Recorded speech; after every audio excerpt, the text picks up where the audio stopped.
Welcome to The Gathering Greenhouse, a podcast to help us grow together. I'm Steve. And I'm David. I got to do this now? And I'm John. And our silent partner, Matt, in the corner. He's waving right now. He's because he's not seen, it's really awful that he's silent too. Yeah. He's not seen and he's not heard. Matt is like a child. He's thought of. He's like the wind. He is or the Holy Spirit. No, wait, he's the Holy Spirit shirt. I was actually referencing the Patrick Swayze song. Oh. She's like the wind. I don't know what that Are was. you guys like... I didn't realize Patrick Swayze also sang. I thought he was an actor. He's dead, but he was an actor. Soon. Yeah, but I'm trying to remember. He was in The Ghost or The Ghost. He was in Ghost. Ghost, okay. But his big movie was Dirty Dancing. Okay, yeah. And then Roadhouse. He had great hair, didn't he? Roadhouse. Yeah. So both pretty decent movies. Right? Yeah. Can you give me one quote from either? Well, there's no good quotes in Roadhouse. There's just no fight. dancing in this church. That's Footloose. Oh, okay. Whoops. That's Kevin Bacon. Okay, No, I screwed that up. Dirty Dancing is like Wasn't there Dirty Dancing taking place in Footloose? All dancing is dirty. Is that what it it's was? really off I'm the just kidding. rails. I'm Well, kidding. my How about- favorite, how about I liked this? when they did when they drove the tractors at each other. That looked like fun. In Footloose? Yeah. How about did you see the played first one or chicken. just the I only remember the that remake? scene. I couldn't even tell you I watched the whole thing. I just remember that clip. Yeah. And they were going so slow in those tractors It's worth towards each going other. back and watching to see Kevin Bacon dance his way through like an old kind of warehouse barn kind of place. Yeah. Yeah. So were you allowed to dance in your church growing up? No. No dancing. That's how Maria's some of Maria's family. Not just in our church. At all. Yeah, that's kind of the story of Footloose too. It's not that it was in the church. It was like there's no dancing in the whole town. No. So okay, I'm gonna tell do you a want to funny live in a story. town where there's no dancing allowed? I feel like I almost did. So this isn't just me McCarthy? growing up. This is Did I say that wrong? Carthage. I call it McCarthy. McCarthy. Same. It's similar. So I was in a staff meeting. So this is when I was on staff as a pastor. Yeah. And we were talking about some of the music that was being played in our church.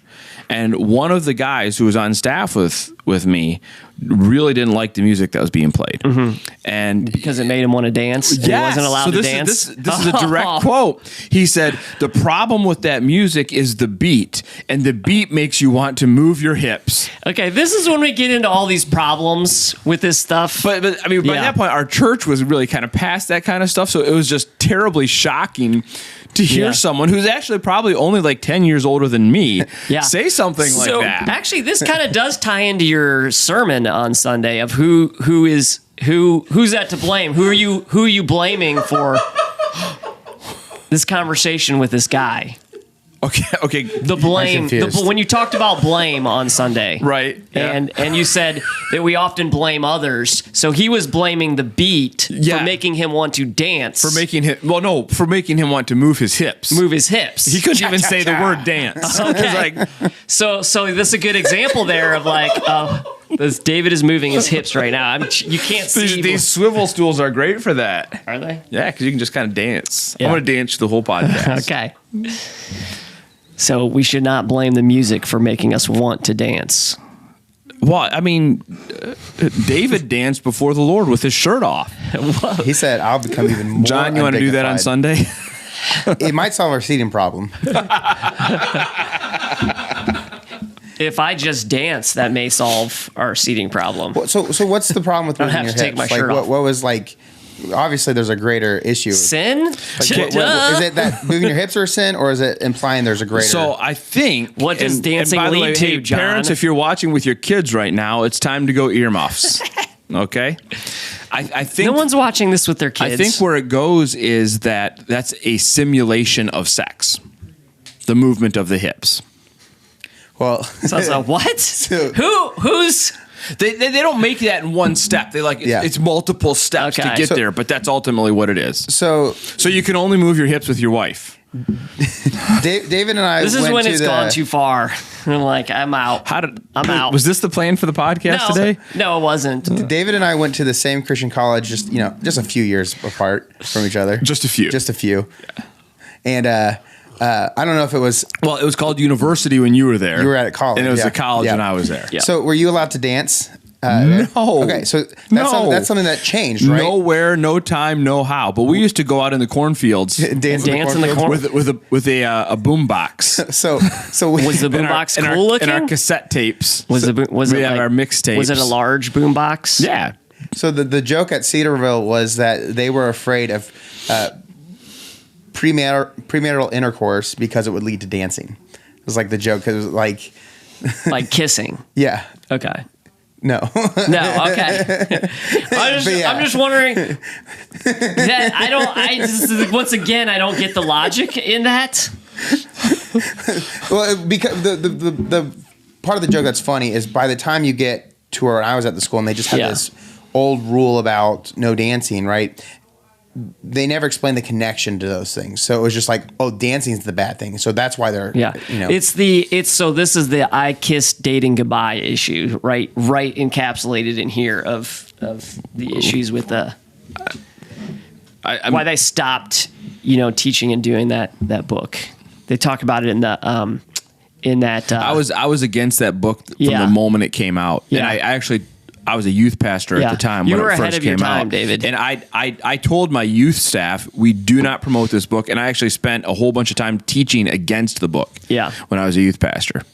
I'm I was against very- dating, it too. took them years to figure out it was a terrible book. I was very pro dating as a youth pastor. Like I encouraged our kids to date, but I encouraged them to date lots of people. I said, I want to know why John's laughing here. Because I know many a youth pastor who have gotten in trouble for dating. So the phrase "I was pro dating" as a youth pastor Okay. is funny to me. Okay. yeah. No, I'd stick to this today. I think the most healthy thing kids can do today is date lots of people. And don't get stuck in a committed relationship. In fact, one of the principles I used to teach was you shouldn't be in a committed relationship with anyone other than your parents until you can support yourself without your parents. Yeah. So that That didn't fly very well, but Yeah. that was what I taught. So I agree with you here. Where does that line up with like scripture? I'm just curious from your perspective. First and foremost, I would say it's wisdom. Okay. Right. I'd say there's a lot of just wisdom in that. One of this is proof texting, so it's not Okay. a good it's Okay. not a good Yeah. way to do it. But I taught it from the first time I taught that principle.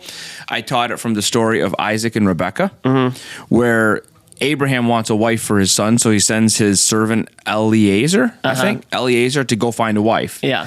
And he goes off and, there's the whole well and he finds Rebecca and he Yeah. brings her back, yada, yada, yada. But there's just when Isaac and Rebecca meet, it's kind of interesting. Isaac's just out in the field hanging out. He's just out working in the field. And he sees Rebecca and he runs to her. And I don't remember how I lined that all up, but what I talked about was Isaac was ready for this relationship because he'd already learned how to live on his own. And I actually think there's a ton of wisdom there in avoiding codependency. I mean, there's so much, when high schoolers and especially middle schoolers get into these committed relationships, there's so much codependency. Yeah. And I think this is one of the ways you stay away from that is by saying you're not going to be dependent on this person while you're still dependent on your parents. Well, Yeah. and that time of life is about discovering your independence. So true. And so if Yeah. you are dependent upon somebody in the season of your life where you are supposed to figure out how to be independent, and then all of a sudden you wake up, you're 25, 30, and you have no idea how to be independent, I mean, you're just setting yourself up for failure. Yes, So- I agree with that, and I think that we see that. Oh, yeah. quite a bit. Oh, yeah. Yep. Yeah. Yeah, my greatest joy in life is identical to my greatest pain in life, and it's that my kids are independent. Yeah, I know. So- I know what you mean. Yes. No, you don't. No, I mean, not to the extent that you know it. That Harper, she's no, not off to the on extent. her own, but no, she will not be. Not to the extent that She's you know it. going but to leave you guys and go so far away. I know that your kids did that to you, but my kids are angels, and they would never. My kids are angels. That's why they did it. I don't know about that, but Let's reel this I one think back Harper in. might end up being president. I hope so. Will she be I a don't- Republican I or a would tell her. Democrat? I would strongly advise her against that. Yeah, I would strongly. By the time she's president, There won't be a president. There may not be a country. you want your kids there'll to be be- multiple countries. Do you want your kids Yeah. to be politicians or go to heaven? I'm just kidding. Well, so This is the study on is an electable person the same person as a good president? And I might argue that those are two different things. I don't think. country I think like you can go to a certain level in politics and still maintain your character and your integrity. Yeah. I'm not sure you can go to Washington and do that. Yeah. I think the moment you're in Washington, and I'm not saying this is everybody, because there are representatives and there maybe are senators who have maintained their character and integrity. I think there are so many compromises that need to be made. Possibly depending on the state too that you come from, where the pressure. But I think pressures it's may once lie. you get there, Okay. because. I mean, and that's not a bad thing. Our government is built on the principle of compromise, and I wish our elected officials would compromise more, but they just compromise in the wrong ways. Yeah. There's a big difference between a political compromise to get something done and a moral compromise to advance your career, right? And I think the hard thing is and this is true in a lot of areas of influence, to the easiest path to advance your career, to advance to that next level, often does require moral compromise. And that's where you get, like, I know there's a lot of conspiracy theories and stuff around stuff like this, but the whole concept of, he sold his soul to the devil, right? Yeah. Is this. We make a moral compromise for the sake of convenience or for advancement, and then we wake up one day and we don't even recognize ourselves because we have sold our soul to that place. And all we got out of it was a violin. Yeah. All right, so we've covered dancing. We This is a great podcast. And This is dating. very efficient. And politics. Thanks for joining us today. We've done it all, and I didn't even do what I had planned to do, which we'll see. What had you planned to do? Are you Well, going to just we were gonna keep dance. it a secret? So I think what Come I'm on, going to Steve, do let's dance. is see if we have time at the end. I don't know if you're going to like it, honestly, but I. Do you guys remember the TV show Twin Peaks? Yes. The first Yes. time, the first one. I mean, I never watched it, but I know what you're That was talking way before your time. I tried to go back and watch it, and it was really good, but I think I made it like 5 episodes So in. there's a scene with I'm going to say this politically incorrectly, and I apologize. A dancing midget. And it's one of the creepiest scenes ever made in television, because what they did is they took all of the talking and the characters actually spoke their words backwards. Like, they figured out how to speak their words backwards, and then they flipped the audio so that you could hear them forward, but they didn't. They just sounded really weird. And the midgets dancing the whole time that they're having this conversation. It was groundbreaking television the night it came out. Like, it came out. Really? And like, my friend called me. He's like, "Are you watching right now?" I'm like, "I'm watching. This is so weird." Did they ever figure out who murdered that girl? Laura Palmer? Yeah. Or did it remain a mystery? I only made it like 4 I think it was episodes the in. six-fingered man. Okay. No, I don't remember. It seemed like a nice little town they lived in. It's not a real town. It's a shame. Was it in Oregon? It looked like Oregon. I think it might be Idaho, Oh, Idaho. but I'm not sure. But it does look a lot like Oregon. It does. Yeah. It's always like misty and. Oh, you know what? It's on the border though, so it can't be Oregon because it's on the border of Canada. Because they go into Canada sometimes, so it's either got to be Montana, Idaho, or Well, I'm Washington. saying, where did they actually, film it? They may have actually filmed it in Oregon. Yeah, because that that's may be. what, I don't know. Because I fictitiously went to. Yeah, it does Canada. look a lot like. Yeah, it's beautiful there. Isn't that? Yep. So what I'm going to do here is I'm just going to go into my sermon questions. We I have think. sermon questions? We have sermon questions. There was a sermon this week? There was a sermon this week, and you did a 2-part on, because we talked about Jonah again. So Yep. 2-parter on Jonah, which I was excited about, because Jonah, I think, does deserve 2 parts. There's a lot of good stuff in I'd Jonah. rather give him 4. I mean, Yeah, I was going to say, Jonah is very easy to do as a sermon series. it is. Like, Yeah, and it's a great. I mean, it's a even great sermon 6 would be series. fine. You could spend at least one sermon on the Yeah. first verse. It's such that first 2 it's such a verses. well written story, and there's so much like satire in there, and so many like apical stories for us. Mm-hmm. So I think I agree. Okay, so my question here is, why do you talk about gratitude so much, Because I think it's good for us. and why is it good for us? Well, I think so. A couple things, and one of Yeah. these we'll actually get to in a couple of weeks in another one of our prophets. Mm-hmm. But one of the most important ways for us to understand how to live our lives is responsively. Mm-hmm. That doesn't mean reactively, right?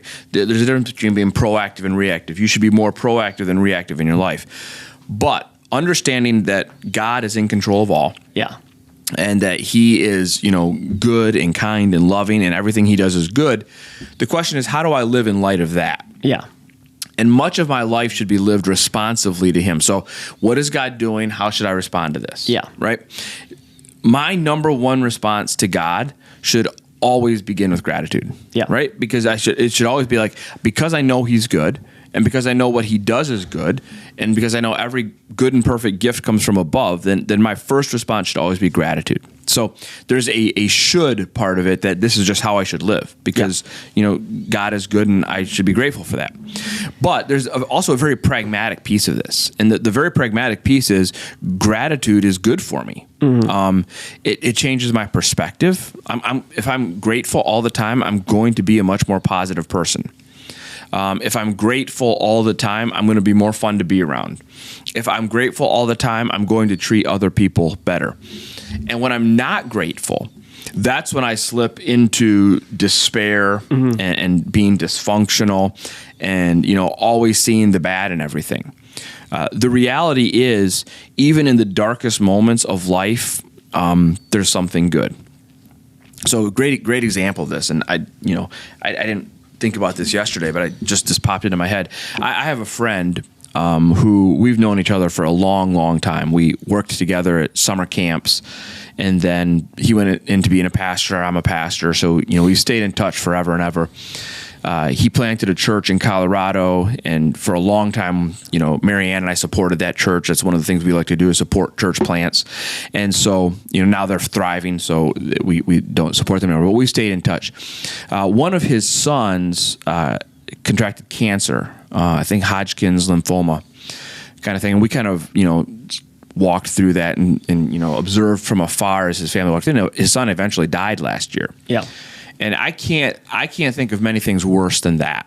To have your child die while they're like that young. He had just graduated from high school.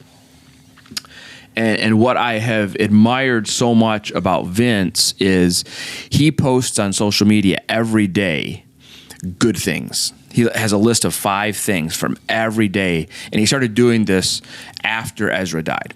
So 5 things every day.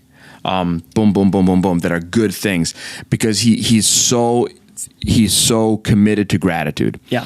And sometimes it's really basic things, just like, went for a drive with Kristen, my wife, which is like, you don't think about that as something to be grateful for. But it's this powerful reminder to me that even in the darkest of times, there's good things, because we serve a good God. And when you make it your practice to dig out those good things, you discover that life is a lot better. Yeah. So that's why I talk about gratitude a lot. Yeah, because it's worth it. Yeah, and absolutely. It helps us be in a better place. So what would you say to someone who is in a difficult time right now about gratitude? So I don't want to be flippant about it, because it's okay to mourn, right? The Bible lots of times tells us that it's okay to mourn. It's okay to be sad. That's not a problem. Jesus wept when Lazarus died, even though he knew Lazarus was coming back to life. So there's nothing wrong with mourning or being sad or, feeling those moments. Process of grieving. Right. Yeah. Yeah. And yet at the same time, I think there is great power and great value in those times, in at least reminding yourself of the goodness of God, right? And at least finding something. And I've said this before in sermons. If you're in that place where you can't find anything to be grateful for, take a breath. Yeah. Right? Because where did that oxygen come from? Yeah. Look at the sun. The sun is going to come up today. It is going to, and that's because we have a good and consistent God. Well, could someone feel like that if they're, some sense of that grieving process, to let it go is to let go of whatever that person maybe they miss, or that thing that they are upset about? If you let it go, then you're almost accepting the fact that it's done. Yeah, I don't know. Letting go is tough. There are some things you need to let go of, and I think there are some things you can't let go of. Your children are literally a part of you. Like they are your DNA. You made them. Yeah. And I don't know that that's you can always let go of something like that, but there is a process of potentially over time the grief can be at least lessened. So think of it this way. Well, I guess I asked it more in the sense of that, like, you want to hold on to the grief some because you feel like if that feeling leaves you, then part of that person or that thing is leaving you as well. Yeah. You know? Yeah, I think what it is it changes the way you think about the situation. It doesn't change the situation. Yeah. Right. So if you have like a cup and in the bottom of the cup you have some really powerful Kool-Aid, like it's just way overmade. Yeah. Right. And you drink it and it's just way too sweet. It's like, I can't drink that. That's awful. So what do? Water it down. You pour water in it. And then the more you pour the water in it, the more you can drink it, the easier it becomes. And I think that's what gratitude does to grief. It doesn't necessarily, like, there's always going to be that Kool-Aid in there. Yeah. But the more gratitude you pour in, the easier it is to handle the grief. Yeah. Okay. Good discussion on gratitude. Okay, so Also, gratitude makes you want to dance. being grateful makes you want to dance. It does. Doesn't it make you want to dance? Yeah, I guess so. I've never seen Steve dance. That's because I, grew up in a church where. Well, so did I. Steve only dances if there's a boom box and a cardboard box on the ground. You know how break dancers used to do the thing where they'd be on their feet and they'd jump up onto their hands and then bounce back onto You can their do feet? that? I used to be able Okay. to. Maybe we'll try in the office afterward. Don't hurt yourself. It's probably been about a decade. Okay, so what's But our? I think I can. Let's We're talk gonna about do our it. challenge in October for a second. What is our challenge? Because I think that's a good one for this month because parents are busy, families are busy, and the more I went home yesterday. I didn't do much physically yesterday, but I did a lot of things mentally, and I went home and A lot of math. No, just talking through difficult issues and digging into processes and communication and all of that, and it just drained me. So I went home and I really had to push myself to get up and spend some time with my kids, but I didn't want to, so I think it's easier just to tell them watch something on TV or on your tablet so I can just recuperate for a little bit. Steve goes home and he sits down in his recliner and he don't have a recliner, yells at a the couch. kids, "Bring me a newspaper." Do you know what that is? A newspaper? Yeah. Yeah. Okay. They still. Do you know what that is, Matt? They still have those. You ever seen it's one of what those? you log in on your computer, and then You get to read 1/3 of the article and then it hits you up Wow. for money. That's a newspaper, right? I used to deliver them. I was that kid. 15 cents a day. I don't remember how much it was. Did you wear one of the hats? The newsy hats? No, Okay, no. I so did have to somewhere wear. after I did that. have to wear a vest. Like a high vis vest? Yeah. So, all right. So, challenge for the month. Yeah. Is before the end of the month, eat 7. Yes. 1, 2, 3, 4, 5, 6, 7 yeah, phone-free meals. phone-free meals. Okay, Yep. so explain. Is it just phones that we have to set down, or is there anything else that would be wise to set down? What's the goal? What Yeah. are you trying to accomplish? So with we this? don't want to be Pharisees about this, Yeah. right?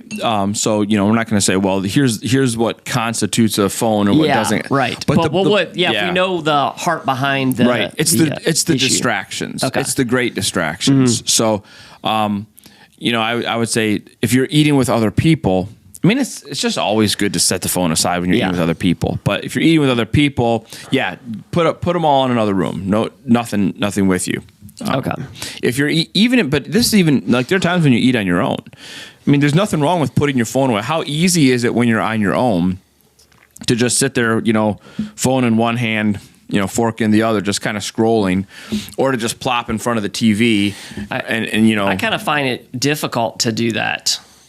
That's what your thumb's for. What you want to do is set it up and lean it against something. Yeah, that's what I do. You guys have Like spent too this. much time figuring this out. Like this, I might do this Or right here. if you have kids, get you it say, going, hey, come hold my and phone then- right here so I can ignore you Yeah. and watch my show. I haven't tried that, but that's a good idea. No, so that brings up a good question of what about for the kids? They may not have a phone, but they have other devices, a tablet or a At the dinner table, yeah, right. parents, Or the TV could be on. Parents. Yeah. Your kid should never bring a tablet to the dinner table. What about to the lunch table? or the lunch table or any Breakfast table. Never, ever. So this is okay. I'm gonna be grumpy old man for a minute. Okay. Right. Get off my lawn. For a minute? Just for a minute. Okay. I go to restaurants and I see families, and I apologize if this offends you guys. Yeah. I see families who they sit down at the restaurant and they hand tablets to their kids. Yeah. Look, if the only way you can get your kid to behave in a restaurant is to give them a tablet, don't go to the restaurant. Right? Your kids should be able to sit in a restaurant and eat a meal with you. And all that says to me is you never eat a meal together at home either. Right? And I think this is one of the great problems is that when we abdicate parenting responsibility and eating a meal together as a family, that is where so much interaction happens. Yeah. And when we abdicate that responsibility and instead of parenting our kids, we let Bluey or whoever's on that device or YouTube or whatever parent our kids, then why do we expect when they get a little bit older that they're not going to listen to their teachers more than they listen to us? And they do. Right? So kids go to school and whatever their teacher says, that's the authority because that's the first adult in their life that's done face-to-face interaction with them because their parents raised them through a tablet. And I think this is one of the huge problems in why we lose our kids is that because we don't parent our kids. Yeah. So parents don't. So could you clarify that for a moment? Because I guess I agree with you, but I'm not connecting the dots completely of how having them watch a tablet at dinner or lunch or wherever is abdicating parenting to that device. Are you saying just in that moment, or are you saying, there's a bigger problem there that I'm just not understanding? So when you're parenting away from the table, right, there are things you can do that are good and proactive and all that, right? You go out with your kids, you play, you have fun, yada, yada, yada, right? Yeah. But at the table, it's conversation. Yeah. There's nothing else going on. So it's conversation. And there are few times where you can have your undivided attention of your children than at the table. Yeah. Right. And when you say, well, I'm not going to utilize this time that I have to interact with my kids, I'm going to let somebody else parent my kids during the meal. Well, you're giving up the prime opportunity to parent your kids. Right. Every minute your kids spend on a tablet instead of with you is them in their mind processing who's more reliable, right? Who's speaking into my life more, right? Is it the Power Rangers or is it Dad? And so I'm not saying it's never have tablets. I'm not saying that never have games. That's fine. But you know what? I'll say this: playing games is better than mindlessly absorbing. Right? If you really want to put your kids in front of a screen, let them play a game because at least then they're the one acting on the screen instead of the screen acting on them. But you have to find a balance, and wherever you put that balance in all of your time, don't do it at the table. Yeah. Right? I mean, talk. Yeah. So I guess along with that, there should be some discussion at the table, right? Because just simply, that's what I mean. I was like, I wasn't necessarily everybody goes to the table. Which, I mean, could happen. I'm not saying, it depends. Like, I mean, my kids may not spark up conversation unless one of us is doing that. They generally won't come home and just tell us about their day at school unless I prompt that. So along with it, should there be, not just turning the devices off, should there be some discussion that happens there too? Well, yeah. So, parents should work at being good at asking questions, right? And it's don't ask the same question every day, right? How was your day? Yeah. Fine. Okay. Right. Whatever questions you ask today ought to be connected to the questions you asked yesterday. So you have a conversation yesterday about an interaction your kids had, with Jimmy on the playground. Yes. So now my question the next day is, hey, what'd you do with Jimmy today? Right? Or to show the kids, hey, I'm listening to you when you tell me about your day, and I'm excited about it. And then when you're driving them to school, the same. It should be an ongoing conversation. So I just Googled this. Sorry, I generally don't like to be distracted. That's Matt's job. I just kind of did what you told me not to do, but I just popped in my head. Hey, 50 questions to ask kids at the dinner table, and literally focus on the family, which is a good family ministry.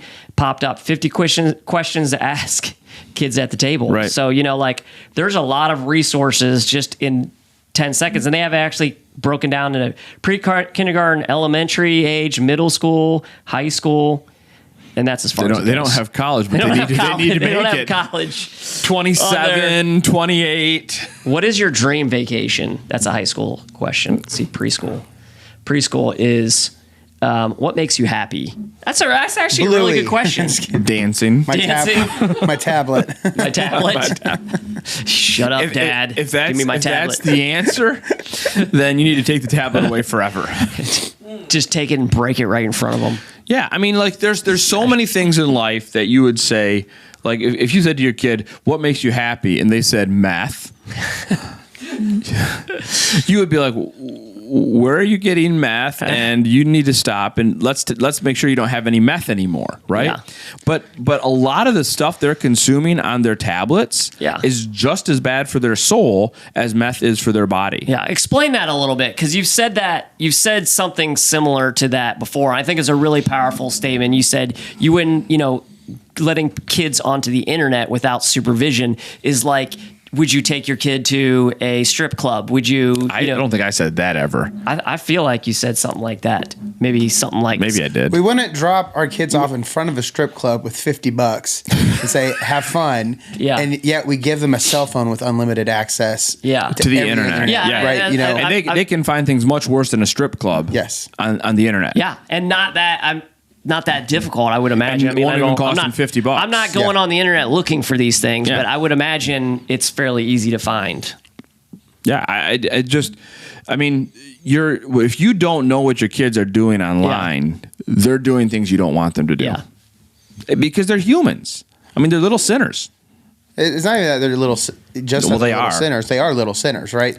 But you're talking if we're not having those conversations and equipping them with the knowledge and the understanding of some of these things, and so then they just stumble upon a lot of these things out of just curiosity and because of who they sit next to on the bus at school, and we're not having those relationships. They can't even ask about those things, and it just creates a secrecy and a shame and a they know intrinsically there's something not right about some of that stuff. But at the same time, if they don't understand, I can come talk to Dad. I will actually have to answer Dad when he says what happened at school today. If they don't have that understanding, we're also just setting them up to fall into some of these traps at an incredibly young age. Yeah, I'm gonna advocate for this book again, Mama Bear Apologetics. Yeah.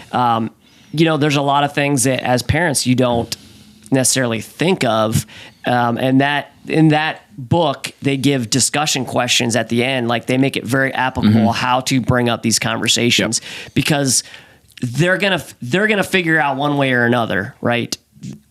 Whether it's the kid on the bus that has the phone, or from their teacher at school, or from YouTube, they're gonna be educated on life. We need to be a voice in that, and I would argue we need to be the first voice in it. Well, absolutely. So we all have underlying assumptions that we hold that shape the way we see reality even, right? And one of the things people struggle with, I mean, we're seeing stuff today like with gender stuff and that kind of thing. And people our age are looking at it and saying, I don't even understand how can you be so foolish, right? A boy is a boy and a girl is a girl. Why can you not see that? And the reason is because there are underlying assumptions about the nature of truth. And those underlying assumptions, we can call it a worldview. That's actually a really good word for it. We as parents need to shape those underlying assumptions while we have our kids. And if we don't, someone else will. Yeah. And if you're not the one shaping your kids' underlying assumptions, they're not going to have the same assumptions as you. And so their assumptions will not lead them to Christ. Their assumptions will lead them far from God, far from morality, far from righteousness, because that is what Satan wants to do. And so if you're again, I keep using this word, abdicating parental responsibility to the tablet, to the television, to the schools, wherever you want to put it, they're shaping your kids' underlying assumptions. They're shaping your kids' worldview, and your kids will grow up to believe very differently than you and to see the world very differently than you, and it will not make sense to you. Let's dance. Let's dance. Time to tango. Okay, so I feel like so back to the challenge. So just to Challenge. remind, 7 phone-free meals by the end of the month. 7 phone-free conversational meals. Yeah. And another way to look at it is you need to have 7 relationship focused meals, which probably means you have to put the devices away. Specifically around the dinner table, or can you go out to eat? Well, that's eating. counts. Yeah, that's eating. Yeah, for sure. I didn't know if we were. It's a little If we harder- were specifically talking about at home. going out to eat is great, but it's a little hard to leave the phones behind if you go out to eat. True. Unless you just say, everybody leave your phone in the car. And a great practice is when you're out, if some people have to have their phone on them. You have to be able to answer the phone, right? Some people's jobs require that and all that stuff. But simply just put it down, face down. And you're not going to see every notification. Yeah. You see those distractions. You know what? I'm gonna push back on that just a little bit, and I'm gonna say yes. There are some people who need to have their phones. I don't think there's anybody who needs to have their phone 24/7. The president? No, he's got Yeah. people. I'm saying there are people on call often. Yeah. So right? but where I'm going to is, schedule meals when you can be phone free, right? Like, I mean, I'm a person who, I like to have my phone with me all the time because if something happens, I want to know. My wife is someone who is on call sometimes. So there are times when she cannot be phone free, but there are times when she can. Yeah. And if Right. we still had our kids, what we would say is let's schedule these meals when she can be phone free. And I think everybody can find those times. If you can't find 7 blocks of time in the month They're going to say 7 minutes. where It's like, you those are can- really fast meals. where you can be phone free, then you need to reevaluate your schedule. Yeah. Yeah. Okay. Well, there was a lot to take away from this podcast. So thanks for sharing. What was your favorite part? My favorite part was the learning about your childhood of not being able to dance at your church. Apparently, he still is not able to dance. I can dance. Not well. Oh, I can dance. I can cut a rug. Yeah. Yeah, we never don't need to see that on the po- we don't need to see that on we the never podcast. got a quote from Dirty Dancing. You don't have one, do you? I'm going to give you the most famous one of Okay. all. Nobody puts baby in a corner. Yeah, you don't know. No. Anybody? Nobody knows. John, My that on fellow Gen VHS? Xers know. All right. you should never, ever, ever shake a baby also. It's bad. Boy, that's dark. Why? I'm just saying they had to educate people. They had to educate people Wait, on what? that. What? Don't shake a baby. Like ever? Never shake a baby. Is that new? Thanks for watching the podcast What? today. Well, it's good for John because he's about to have a baby here Yeah. shortly. All right. Yeah. My milkshake. Yeah, thanks for joining us, David. You're closing it out for us. I Is that am. what you do? Oh, yeah, okay. No, that's not Oh, my okay. job. I didn't know if you were trying to go. Bye. Have a great day, and we will see you back here next week.